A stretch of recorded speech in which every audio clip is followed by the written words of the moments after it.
Hello, I'm Christine Nicholas. Thank you for joining us for defining the true cost of vacancy. I'm here today with my TikTok crush, Ashley Hurd. Give us a wave, Ashley, so we know who you are there. Hello. In case you don't know Ashley.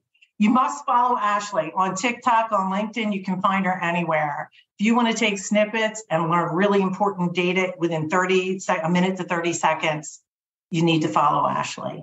And I'm sure by the end of today, you'll get a good idea on. With me, as always, Jessica Roberto, People Science Director of Process Engineering. Jess is going to keep us lined up. Jess, do you want to say a few words about how our participants can communicate with us? Sure. So we have chat disabled for this webinar, but if you do have a question throughout any portion of our conversation, feel free to use the Q&A. Put your questions in there. I'll keep track of them, and we will do our best to get them answered towards the end. Awesome. And questions are always welcome. I also know that there are some people very interested in the topic, thought leaders in TA. Matt, Jordan, giving you a shout out if you're there. If you guys have some questions or you want to throw something in at any point, just, let Jess know through the Q&A and we'll make sure and address that too. So a lot of information to cover today. Again, thank you for joining. I have personally been working on the cost of vacancy, actually since late 80s when I first started to enter the workforce. We didn't call it cost of vacancy until the early 90s, but this is such an underrepresented term, right? The COV, as you'll hear it called quite often, is something that isn't, I think I see fragmented versions. Actually, maybe you can add to that too. But the power behind the cost of vacancy is incredible. And those are the things that we're going to talk about first today. So we'll go through the meaning, the definition, the power of cost of vacancy, the human toll. So what is the toll on organizations when they're without staff or any given position?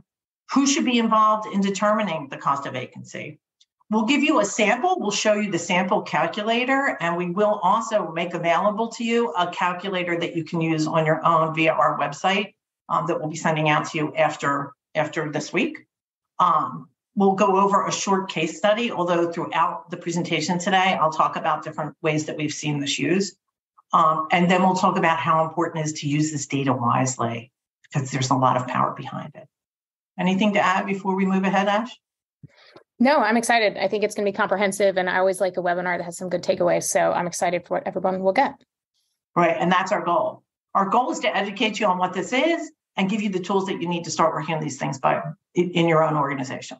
So what does it mean? If you think in terms of a profit and loss statement, the cost to the organization while a position remains open, very simple, just like it sounds. So the equation, thinking in a mathematical sense, is simple as the value of the proposition minus the cost of the position equals the COV. The challenges come in the details and collecting the detail. We're going to talk about a portion of the cost of vacancy, which includes the cost per hire. So to give you an idea, if I look this year at clients that we've been working with through People Science, we've got clients that are saying their cost per hire, as they determine it, is about 1/8 of what we would project it is, because it's not completely inclusive. So if you're familiar with cost per hire and you know that there's a lot of variables in there and you can shortcut them, you can take them down to a lower size and amp them, the cost of vacancy is the same thing. Our objective today, or my objective, is to get you to the point where you're using real data all the time, wisely and inclusive. Okay. So where is the power? And we're going to look at this from several different points. The first one is culture and employee retention. Right?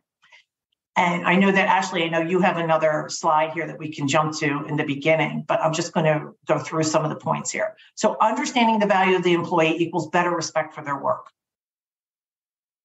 And, if you can kind of even put this in your own perspective, let's say you've got an employee who's quite challenging.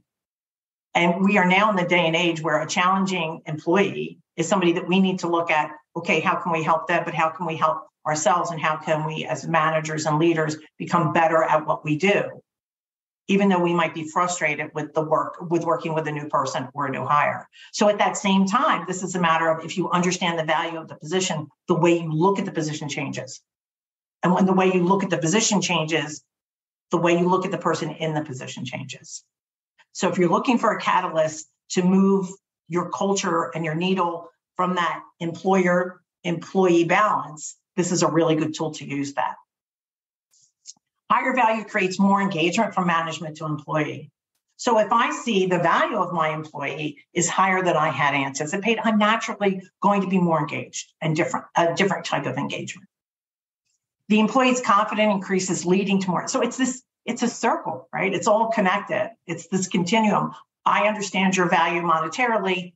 I'm treating you differently because of that. You're engaging with me more, and the circular process really helps elevate the whole cause. Engagement leads to increased respect from all parties. So you see how we're changing the culture based on the business economics, right? And the employee's value being valued. So Ash, I'm going to jump to your human cost before we go back to the other fragments. Yeah, I really like in this webinar talking about data, because so often I think decisions are made just in this wholesale idea without data. We've got to do this without looking at the numbers and looking at the ramifications and making really crafted decisions based on actual data rather than a gut response. And so, Christine, you'll go through a lot of the data behind this, but what you bake into some of the data is a lot of this human toll. And that's the part that I think is cool, that there's ways that you can quantify some of the more qualitative aspects. So looking at the cost of vacancy, there's a lot that I think, to Christine's point in that column, is about organizations taking things for granted often. Having a group of employees taking for granted that they'll stay as long as you want them to stay. Or if a position is open, that you'll be able to hire qualified candidates at the time that you want to hire them and on the terms that you want to. But people are people. And so I have worked in legal and HR. And so when I make TikToks, a lot of what I get that's really interesting to me is these responses. And, talking about data and sample size, these are all very qualitative comments, but you can see these a lot are snippets I've taken right after. Frequently comments like these get a ton of likes and engagement and yes, yes, yes. And these are comments I get. So when I've done videos that are around vacancies, sometimes they're around ghosting, because you really look at it from both, we talk about this, the employee side and the applicant side. And there is reputational and engagement cost. Reputation often goes towards applicants, but there's some for employees. So let's talk about it from applicants. So talk about that vacancy. When you have that, a lot of the questions are the toll. How long is that time? So some of these comments, they told me they sent out offers in 2 weeks. It's been 3 months and I've heard nothing. What's that experience like from that candidate side? And what are they going to say? Because they are going to say something about you and it's not going to be good. They don't just keep those feelings internally. The more people have experiences like this, like a ghosting, or they're told one time frame and then never told when or why that time frame might change, people start talking. They go online, they tell their friends and family. And so that's a lot of that reputational cost. A lot of these things you'll see. It's decency. If you've interviewed, to at least call the candidate back. They could be your client one day. So it's that third party in there. There's applicants, there's employees, and there's general public or potential customers or clients for your business. Talking about ghosting, or they've added 3 more interviews to the process while I'm interviewing. All of these things that are the toll of the vacancy that can have that impact to the organization.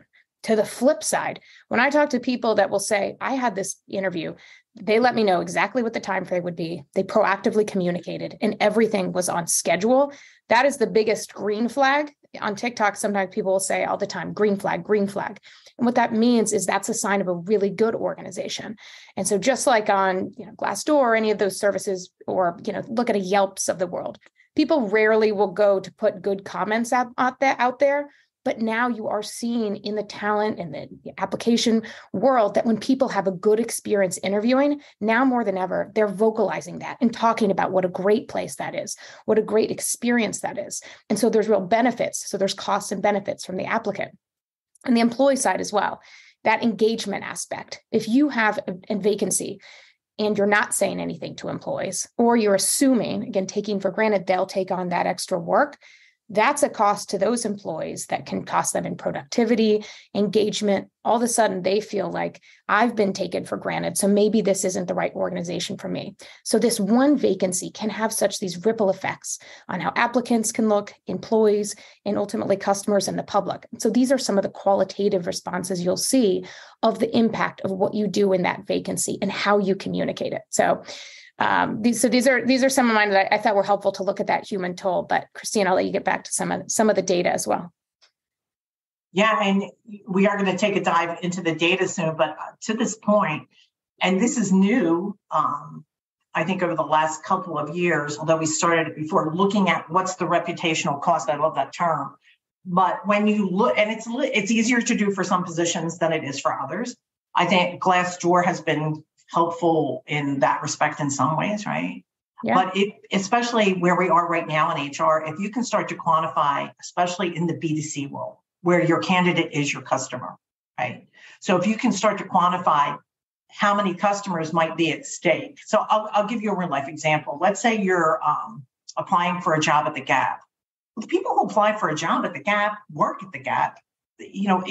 Apply for them are typically customers, right? You're not going to apply for a store that you're, for the most part, that you're not a part of. If that encounter doesn't go in your direction, if you don't receive a callback, if you go into a black hole, or if you're rejected, there's a good chance that you're going to go through what we call remorse buying. So you're never going to want to go to the Gap. Think of it this way. You don't want to hire me. Now I have to walk in there. I'm embarrassed. I don't fit. I'm angry. I'm annoyed. So what is the value? And I think in human resources, especially in TA, what we haven't done a good job of is translating what that relationship means to the bottom line of our organizations. So metrics like the cost of vacancy can really bring those things to light and really empower us in the TA space, in human resources, to build a case for why the entire organization needs to know about this and value their candidates and their customers in the same accord. If I can add one thing, Christine, on that as we finish up, is the words you used, embarrassed and things like that. I often, in the themes of my videos I make, is the theme that doing the right thing should be the right thing to do because it's humans working with humans. But I understand, I'm a realist, and oftentimes you have to show that business case, and there can be that real business case and have outcomes. That's why I think it's important. But if you think back in framing in these vacancies, and as you communicate those feelings of embarrassment, oftentimes that's a best case scenario. Some of the comments I get as well are real to the core, things that just gut you. People that are devastated, that are counting on communication for their families, and the roller coaster of emotions is some of the most extreme. And so I often say when I'm talking to people, if you think about how you'd want a loved one, like a loved one, not somebody you're fighting with at the holidays, but a true loved one, and what you would want them to be, what that experience would be like for them, it can help frame that human element, because it really is a superpower in TA and in all of the strategic partners, which we'll talk about, are multiple people in the different departments, but it really is a superpower of the benefit you can have to someone's personal and professional life, as opposed to that cost in their mental health. And there can be impacts as well on your unemployed benefits, on all of these costs when people go through these really devastating experiences. And so I think that human toll or that human benefit really cannot be emphasized enough. And we could do, Ashley, maybe we should do this, and maybe a show of hands for the participants in the webinar. Moving into Q1, perhaps Ashley and I could do another webinar that talks specifically, because this is a big topic, right? How do you quantify treating people human? Yeah. Right? How do you quantify that? But it can be done. I'll raise my hand. You can't do it. You probably can't pick up the whole picture. But I think the challenge that we do have is that we are businesses, right? No, I had an accountant say to me the other day, well, no margin, no mission, no company. And I hear that a lot, especially from the C-suite. We really do want to be more mindful of how we treat candidates, but we don't have the budget for that this year.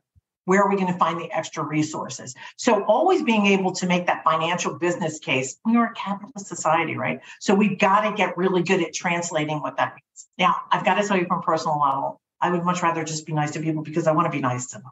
And I want them to be nice to me, right? But we do, I think if we take some of this and we maybe look at some specific case studies, because that's a whole other thing. What do you think? Maybe we'll do something like that in the first quarter? I think it sounds great. I think it's super I saw a couple of people saying yay, so I think we're good with that. Yep, I think it's spot on. So that is that first bucket, culture and employee retention, right? The second is business operations and planning. So talk about more detailed cost analysis. And of late, I will tell you, the two most recent partners that we've had in determining cost of vacancy came from operations. They did not come from HR. Operations saying, wait a minute, this feels like it's costing me a lot of money. I don't know how to quantify it. How much is this if I'm not filling the position? One example we had is we were working with a cable company in St. Thomas, which of course the cable company in St. Thomas is everything. That's the only way the island can communicate. And their cable provider was having difficulty getting talent to move to the island and stay there. Sounds glamorous, right? But there's like one ship that comes once a month. It was a very difficult position to keep these techs filled. But we actually, because we had our operations people were in the field always fixing the system, they weren't able to do the interviews that they needed to. And the cost of vacancy, as you'll see in another slide in a few minutes, kept escalating because they couldn't fill the position. So the more you can't fill the position, the higher the cost of vacancy gets, right? So it was costing them $1,200 a day to have these positions open. That was a lot of money. Once we were able to present that to the hiring manager and saying, hey, if we can buckle down for the next week and meet at night and get this done, we can start to close that financial gap and get the right people in the right place at the right time. But we needed to do that detailed analysis, and we needed operations really on board. So the second line item is more accurate budgeting, right? That's going to be more accurate because now you have more detail. Comparison cost to the employee versus dissolve or remain open. Such timing on this, right? I have to tell you that we had 3 clients in the past 2 months that have downsized a lot of their TA, right? And well, we've had maybe 6 that have downsized their TA. We've had 3 that come back and said, oh, we pulled the trigger too soon. So had this information been handy ahead of time, and had they incorporated it in their decision process, there's a good chance that they wouldn't have done the layoffs, or the layoffs would have looked differently. So really being armed with cost of vacancy ahead of the game. And one of the questions I did see posed was, okay, so we're going into a layoff mode. How fast and how long does it take to do cost of vacancy? The best practice on cost of vacancy is to create the cost of vacancy when you open the position. Right? Doesn't that make sense? Because that is when you're saying, hey, we need this. Let's say it's a call center. We need to add 10 extra call reps. Well, let's quantify that. What does it look like that we don't have people in those positions now, right? Or let's say you're starting a whole new division or a whole new organization. If you're in startup mode, this is probably one of the smartest metrics you can use. We all know this story, right? Startup gets up, startup gets going, startup overhires, startup lets everybody go. I know this because as an RPO partner, there's many times when we've jumped in because they've lost their entire TA team because they overhired, sometimes by 30, 40, 50%, and now it drops down. If you're looking at your cost of vacancy, it's going to help you make a better hiring decision originally, and it'll increase your retention with them too. So at the beginning, at the onset is a good time to start to do this work. A different view of profitability of a division, department, and position. This is really cool, by the way. When you first start to work on the cost of vacancy, if you have not done this before, look at the entire organization because it's easier to get that data. I know it sounds crazy, but the macro data is easier to get. What's the total revenue of the organization? What's the average cost per employee? And now we see what that gap is with some variables in there. And then you can take that and apply it to an entire division. In fact, I've seen entire organizations, and this is where the power comes in, just close out an entire division because the cost of vacancy was too high and they didn't want to put more money into the research of it. On the flip side, I've seen them fund divisions even more. So you need to be careful with this data. And again, this is under the operations side. And then take it and disseminate into the individual positions. Now, you don't have to do it that way, but it's just an interesting way of looking at things. And I think if you're talking to the C-suite from a human resource perspective, this is a good way to come at it with the business at your side. Christine, I'll say, I think this is one of the points I think in this whole slide, and I know this one's chock full, is because I do think so many now are getting this dictate of we have to cut, whether we have to cut 30% or we have to cut 20% or 5%.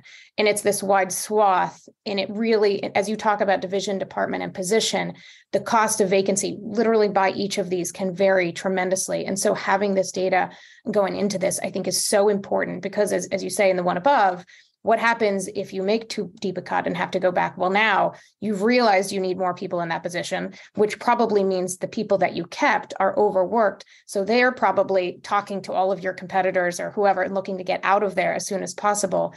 And so if you can be more bespoke in this data and look about the cost of vacancy and really think as you're making these, rather than do this, we've got to cut 30% overnight. if you can take some time, just a few days even, and looking at this data, I do think can help the organization and help the people within that organization tremendously. So I think looking at it not just as an organization wide, but really by department, position, division, I think is a really powerful step. Exactly. And good segue to the last bullet under operations planning, because when we look at do I outsource, do I insource a department, right? And how much PR have we seen out there where people are saying they outsourced my job and I had to train the people that I outsourced and I was here for 20 years and this was terrible. When you could come at it from a financial perspective of a cost of vacancy, whether or not you decide to insource or outsource, you have a better conversation with real data, even though humanly it's terrible to lose your job. I mean, we all know that, right? But if you can empower people a little bit by saying, this is the actual reasoning, and you have more data, you're going to make a better decision. You're going to feel more comfortable with the decision, and then you can explain it better to whoever has to be removed, right? The other thing that we'll add under business operations is our R&D heavy-weighted customers, pharmaceuticals, technology companies. They have business plans around the product that they're trying to develop and when it's going to come out. Whether or not that product stalls is dependent on how much funding they can receive until they get to certain milestones. Really putting the cost of vacancy when you're doing those calculations, working with finance and putting it in an R&D sense makes a lot of sense. I think there's at least 4 or 5 technology companies we know that have recently done layoffs, and what they've cut back in may not be or may be R&D, but when I look at those that are doing the cost of vacancy, they're smarter moves. They've made smarter moves. And they've even taken this cost of vacancy and used it with some of their outsourcing partners to help them make better decisions on how they can create a better outsourced solution for them. So, and then, the last caveat I will give with this is so often there's this operations pointing at HR and HR pointing at operations, and it's hard to get the two in the same field, right? There's not a lot of, let's face it, human resources is not respected as well as it should be, right? Even when you watch TV, with Toby from The Office, the HR person is always the hated person. I don't hate you actually, but it is, we don't often get a lot of respect in human resources. So having this conversation with your business and operations and getting them to understand where your head is and how you're looking at this from a business perspective and giving them thoughts and ideas that you can collaborate with, you can actually really take the finger pointing and meld it into a very good collaborative environment. So I can't tell you that I have not seen a collaborative environment in every single initiative when HR is working with ops on this topic, and especially when they were feuding before. So good way to do that. Okay, next bucket is workforce planning. More sound decisions, staffing up and staffing down. I think we just covered that, right? And then our outsourcing decisions again. Under elevating the human resources value, uncommon but not crucial financial data share. So uncommon but crucial. This, I think because it's not common and it's not popular, it's not used, but it's crucial. I think there's a large hole in organizations where the COV isn't acknowledged or nobody knows about it or no one's working on it. So this is really crucial data that you're missing in your plan, period.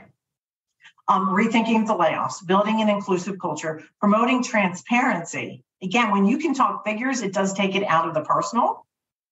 Not all the time, but it helps to, right? Promoting learning and development.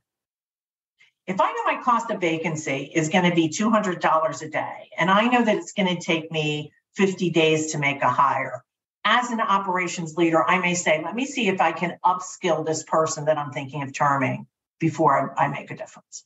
And how can I partner better with L&D? Because L&D, learning and development, has to be a part of this decision and the discussion of the cost of vacancy. We'll get to that in a second. Creating management buy-in, we did talk about. And then the effectiveness for Talent Act in particular. Increasing the recruiter's value to the organization. If you can come at this from a TA perspective, all of a sudden you're a lot more than the person that just gets me people. The resounding theme for talent acquisition is just get me people. And it's amazing to me, given what we've gone through in the last 2 years and how that power shift between employee and employer is changing and how important your candidate market is, the understanding of the value of talent acquisition within individual organizations has not kept pace. I think we can all agree on that. Right? This is one way to start elevating TA even further. Gaining the higher manager's time, shortening your time to fill. I think one of the main reasons we started this in 2000 with a particular client was because we could not get the hiring managers to understand that they had to talk to a candidate within a few days or we're going to lose them. Now it's like almost same day or the second day. So if you can say to them, it's costing us $1,200 a day to have this open, maybe they're going to look at it differently when it comes to interview, right? Especially if their uplines know about it. It just changes the way the whole process goes. And then again, more accurate budgeting. Anything to add before we move on? Just checking my time here too. No, I would like these, certainly the fourth column on HR's value and the Talent Act, I think is, a lot of times when I'm giving advice, especially in HR or managers, everything is to make other people's lives easier and elevating what you're bringing to that conversation. Yeah, great. How do you do that? Having some of that quick data and bringing more. Again, nothing is a perfect science, but it is a science, and having data makes it better. And so bringing that rather than just being exactly same old, here's the people, breaking those molds is really important. And again, rethinking, okay, you have this person.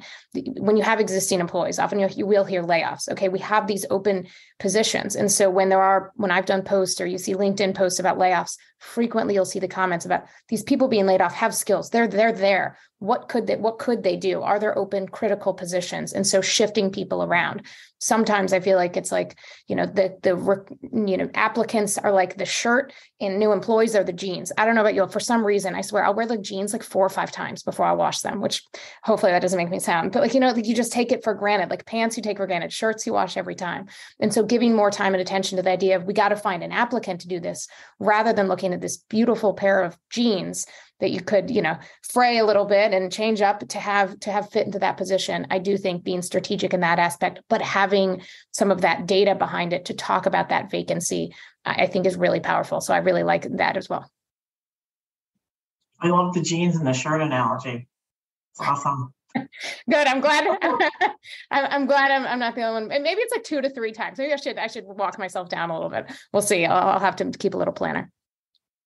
Yeah, and just one more thing before we move on. A shout out to attorneys, government contractors, anybody who works in an environment with employees that work at a billable rate, right?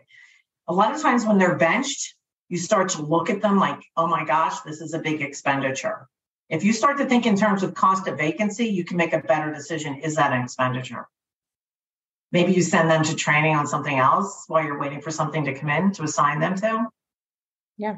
It's why I think when you talk about learning development, we were sharing earlier before the webinar, I've been part of organizations in the legal department, for example, because I'm also a lawyer in addition to HR, where we did rotation programs, and it was a formal rotation program. So, and there's so many benefits to that, even just someone being out on vacation, being able to fill in for someone and be that, but having some of that robust, that don't always take excessive outside resources, excessive spend, but having some of that and being thoughtful about that all along can really help as you look at that cost of vacancy and ways that you can fill in with some of that internal talent and leverage the people that are right there, not even at your doorstep, they're in your living room. Right. It changes the whole picture. Yeah. Okay. So who should be involved? For the revenue side, again, we're thinking profit and loss. So definitely finance and definitely business operations. On the cost side, finance, human resources, talent acquisition, and L&D. There may be other people in here on the cost side that you'll need to go to, but this is, these are the 2 big buckets. You can't do this right without this. So you're going to need buy-in. This is a group effort. Somebody's got to initiate it. I would love to see it come from HR. When it comes from HR, it just boosts us all the way up. It helps everybody. So keep that in mind. Let me ask you, Christine, going back to that, and for example, do you look at this, and maybe you'll get to this, but would you look at this as like an overall exercise, or as each position is coming up? Because I'm sure there's individuals on the webinar that are getting these dictates about, a broad scale hiring freeze and thinking, how do I do this? How time intensive, if I'm going to finance, business ops, all of these, am I doing this on a position by position basis, or is it a periodic time you recommend looking every year? We're going to take a look at the calculator to give you the ingredients. The short answer is it depends, and I hate to give that answer. But that's one of the reasons it's good to do this proactively. And you're coming into a new year, so this is a good time to do it.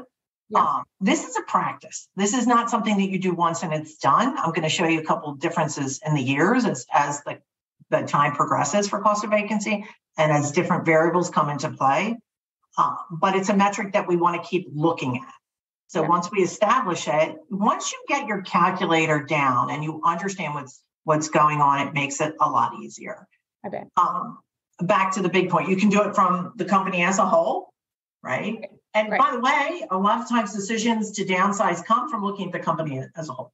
Each employee cost us $30,000 a year. I can eliminate 10, then I'm saving myself $300,000, right? And then when you do a deep dive, that's not the case, of course.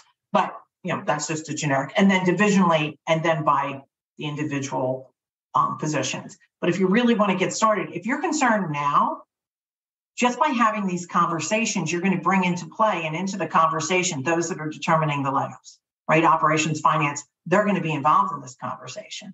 HR is going to be involved. So if they say you want a list, okay, help me to create this list.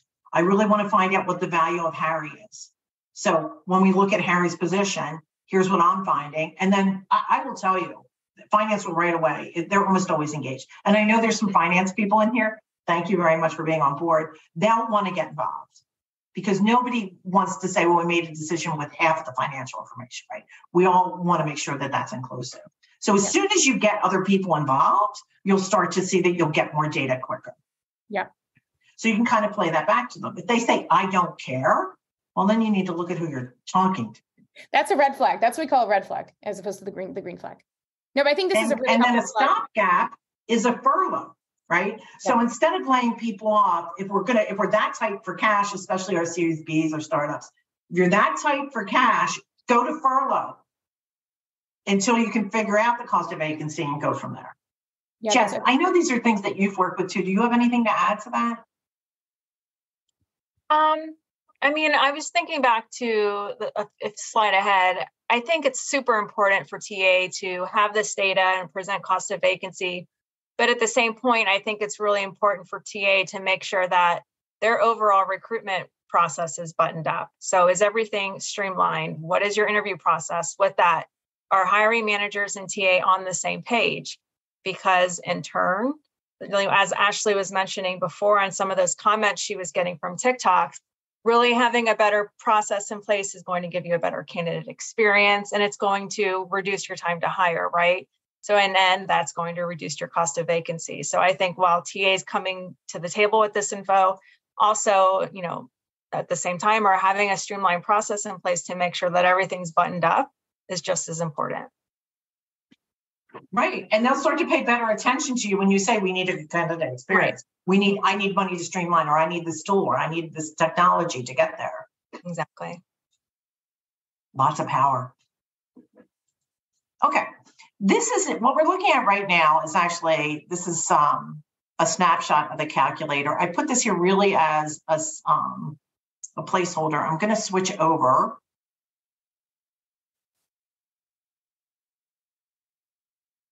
So this is an actual calculator that we use here at People Science for our customers.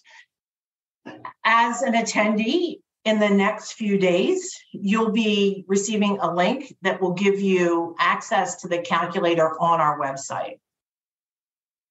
You'll have to put some information in there. You have to put your name, you have to put your email, but we will not retain the data. So you'll be able to go in and decide and use that calculator to come up with some of this information. You can print it out, you can send some of it to yourself, or you can use it to establish your own guidelines. I understand this is an offering that People Science does. So if you'd like some help with this, you can certainly reach out to us and we can help you. But as a gratis, because this is such an important portion of the US, actually global economy right now, we're making this accessible to people that you can go on and use it as a thought piece on our website. So that link will be coming out shortly. But let's take a look. So, there's a lot of positions that we could have used. By the way, we like to start with the whole company and then go into the divisions, but I'm going to start right away just with the position. This is a particular sample from a customer service position.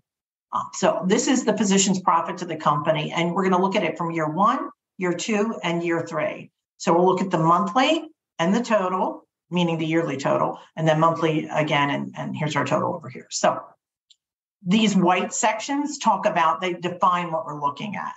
So this is very specific to each position. Begin by looking at the objective of the position and how it ties to the company's overall revenue, and then what that profit looks like in the end. So that's what we're looking for. In this case, in this customer service position, retention of customers. So the profit each customer multiplied by the amount of retained customers divided by the amount of employees in the position. So you're getting the thought process. Let me go back again, right? So it's the profit from each customer, which finance should be able to give you, multiplied by the average amount of retained customers, right? Because we're looking at the retention of customers from a customer service perspective, divided by the amount of employees in this position. So all those times you make that shout out, this has got to be costing the company money. Take that thought a little bit further. How is that position costing you money? How does it make money for the company? Therefore, how is it costing money? So our next line is the profit, and this is our definition of this. The profit was $60 per customer multiplied by the average amount of retained customers, which was 6,000, divided by the employees in the position, which was 200. Monthly, it's 1,800. Yearly, 21,600, just for that one category. Okay. The next line on new customers as a result of customer referrals. So in this case, we took the total new customers gained by the referral divided by the amount of employees who can influence the customer experience. New customers from referrals, 2,000 divided by 200, 10, and 120. Reduced overtime, the amount of unplanned overtime expended when the department is down one employee. There's going to be another category where you can add price to add staff, where you can add price to move internals over, and price for a manager to sit in the seat. But this is specific just to overtime. In this particular case, it turned out to be $2,852 monthly. And then loss of upsells. So now we're saying there's going to be a loss of the upsell of the customer service for the 10 weeks, $38. Our revenue per position is $6,298. And over the year, it's $75,576. I know it's a lot of information, but you can do this. Take some thought. Okay. Cost per employee. So now we're going to look at what the costs were. So the salary, easy enough. The loads, in this case, we're using 24%. By the way, the average is 48%. But we're using 24% here. New hire training, 4 weeks. So this is where L&D came in and gave us this number. The cost to recruit in this case is $2,100. The G&A is $300. Miscellaneous cost $250. Cost per employee came up to $5,988. These we're leaving kind of open, but this is where you can put the internal coverage. So if you're moving employees over to cover. By the way, anytime companies lay off, they take the guy who's making 10 times more than the guy who was left, and then they put him over there. And now you're really, right? So where it may have been costing you $20 an hour, it's now costing you $60 an hour just to have somebody cover. Right? So that's a good metric to keep in mind here. And then external coverage, let's say you have to go to an outside staffing company, a temporary or contractor, we're giving you the ability to do that too. In this case, the cost of vacancy for external coverage was 96. And we've got the percentage salary of the monthlies. So now we're at $2,900 with the extended coverage. I'm just going to bounce over to this one. And in this case, the daily cost of vacancy is $207. The weekly cost is $1,453. That is just for a customer service agent. So every day our hiring manager doesn't meet with them, it's costing $207. Every week it's costing $1,453. Just changing the way we look at it. I imagine there's 1,000 questions right now. Remember, what we're trying to show you here is the methodology, and we are going to give you access to our calculator. But I really just wanted to show you the thought process that's involved. Are there any questions that we need to answer at this point, Jess? Let me check. Let's see. So the first one, when should you or should you not share the cost of vacancy within your own team? Has this ever backfired? Yeah, It does backfire. That our next slides are going to talk about that too. And yeah, you do have to look at it in your team. I've seen entire divisions dissolve based on this. Right. But if you're using all the data, it's kind of hard to argue with. Any others that I need to answer now? Yeah, so someone had just popped in a question. What are the steps employers can take to reduce the time of vacancy? And I know we spoke about this and looking at your streamlined recruitment process, making sure hiring managers are trained, for getting those interviews moved through quickly. Is there anything else you could suggest? Yeah, well, I think when you look at, and that's a really good point. But you need to look at your cost per employees because that's where it comes in, right? And in this case, cost to hire. I mean, one of the things we didn't get to yet is how this changes as it progresses, right? Because your first year, you can obviously see, to Ashley's point, the retention value as the years go on. Because look at our price, year one is very different than year two and year three. Our costs change because they go down the longer the employee is there. The employee's value to the organization comes up from a revenue standpoint, and it also comes up from a cost saving standpoint. So creating the retention is one way.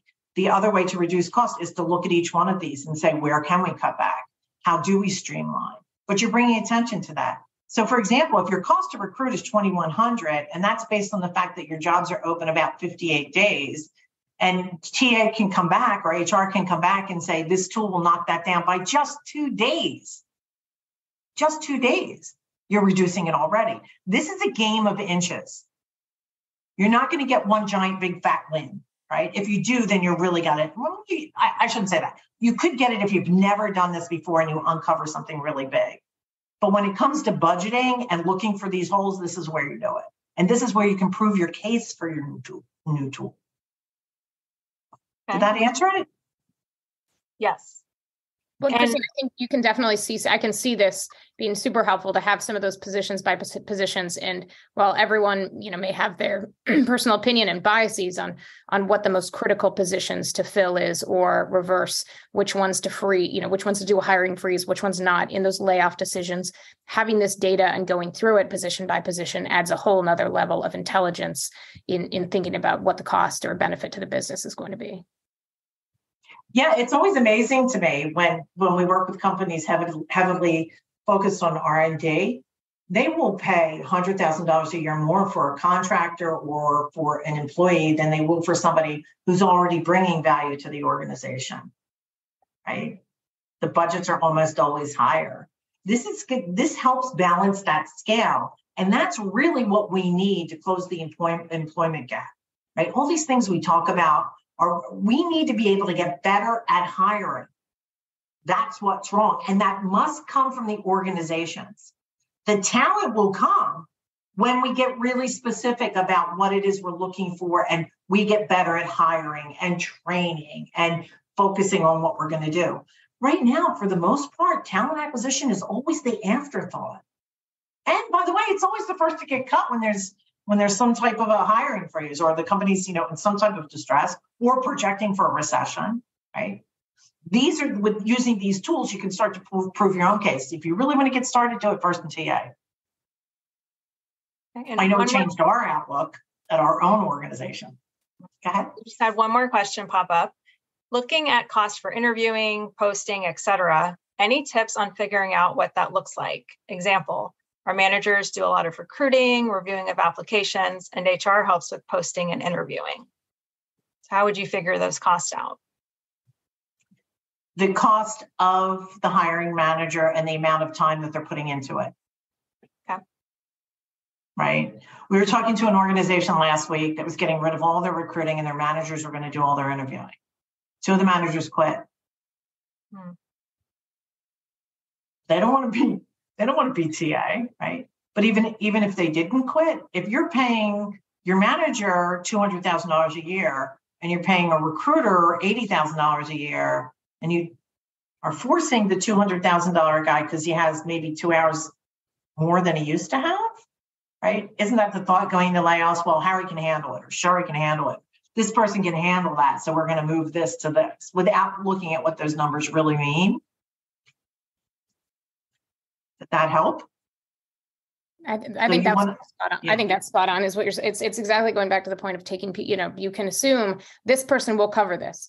Well, that works if it's, robot 1 and robot 2, but when you bring in that feeling, exactly what you say about the cost, you say having a $60 an hour employee cover something that a $20 an hour employee was doing. So there is that cost, but that feeling and that manager, that if they're staying behind in a layoff situation, likely is a high performer, well thought of.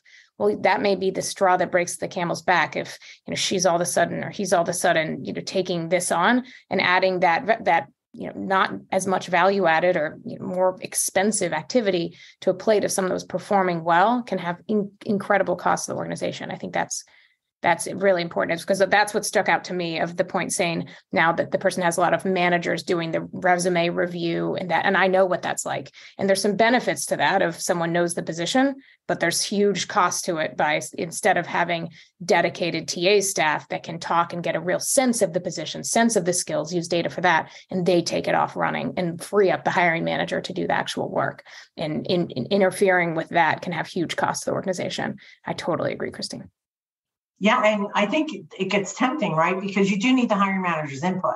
I cannot tell you how many times we know what we're looking for. We actually create a key elements guide for every interview that we do, and we create them within our own system. We have a very elaborate measuring system that allows us to do a lot of this, by the way. If you're interested, again, you can reach out to us and we'll show you how to do that. But basically, what we found out is you need the hiring manager's influence because they'll tell you what they need. Then you get them the first interview and they're like that. During the interview is when they figure out what they do or don't want. And that could take 2 or 3. And you know what? You can't shoot them for that because that's part of the process, right? And, I know there's times even when we want to say to the candidate, look, this is a new position, so we're all formulating it, right? And in that case, I've actually had some really good stuff come back. We've had candidates say, you know what you need for this position? Instead of me, you need blank. When you look at the kiosk system for a telecommunications company, that's how it was born. One of the candidates introduced that thought, but that's a whole other story. My point is, you can still have the hiring manager involved without making it their job. It should not be their job, right? And you should be able to quantify that this way. If by chance you've already pulled that trigger, if you're in layoff and you're running a skeleton crew or you've had to reduce things, this is a good time to do the cost of vacancy because what you don't want to do is rehire without this metric. And it also will help you decide who gets hired first. So if you're in a hiring freeze and all of a sudden the freeze comes off and you're saying, okay, all these positions are approved, but you still have 2 talent acquisition people and 2,500 open positions, where do you start, right? So understanding which has the most value really helps. Now, again, you've got to get all of operations included and you'll see some vying. I will tell you, particularly with sales organizations, I have seen this metric, the cost of vacancy, influence them to reduce their own expenditures.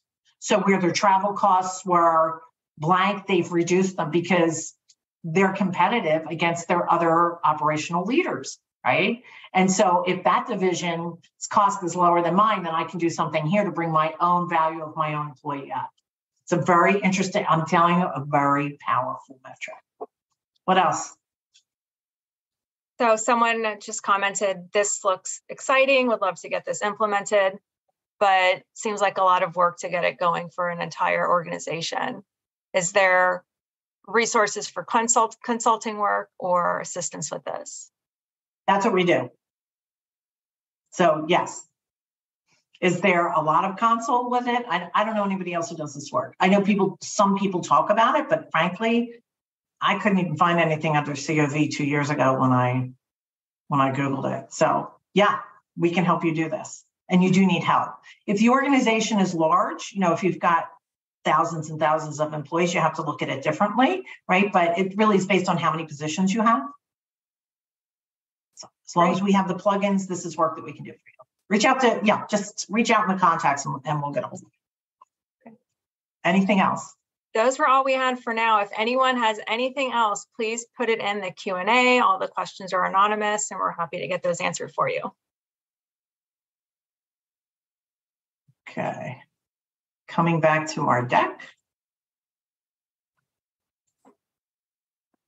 So this is a sample of one cost of vacancy analysis that we did for a telecommunications company. This is for direct sales, meaning outside sales reps. I thought what was interesting about this is when they came to us and they wanted us to be their RPO partner for these positions. And I'm like, nobody wants this job. We can't do this. And I've learned never to say can't because of this. Because I've learned over the years not to say can't. And so this one, I'm like, no. And I could not believe it when they said, the operations leader said, look, there's only 200 people doing this job. The cost of vacancy for this job, not using that term, is $100,000 a year. I've been running these numbers. I want to build a team of 2,000 of these. I'm like, great, but nobody wants to bang on the door and sell cable. So that's what we concluded. But what we found out is you get what you look for, right? So understanding the cost of vacancy was $100,000 at the time. The budget, the cost per hire for that position at the time was $11,000 a year. And this is going back to I think it was 2009. That same cost now actually has come down a little bit, even though it's even harder to fill. It's at 10,000. So it's interesting. But he wanted to build a case, and we were like, this isn't going to work because you can't fill it. But we found out we could fill it. And we found out, and this is one of the best metrics, and this is the fifth sample that I can show you, where if we're looking here at the cost of vacancy. So for year 2017, the cost of vacancy was $100,000 with 320 employees. 2018, still at $100,000 with 580. Jumping to 2019, the importance of the position, the cost of the position, everything started to change. And as the amount of employees in the position increased, the cost went down to $62,000. The following year, only 980, back up to 79. The following year, 90,000 to 1050. Interesting, right? Now the position's morphed a little bit since then too. And you can use this graph. Here's your employees, and you can see where it starts to crisscross. This is where we want to keep closing that gap. But as you keep adding to the position, it naturally will migrate the price down.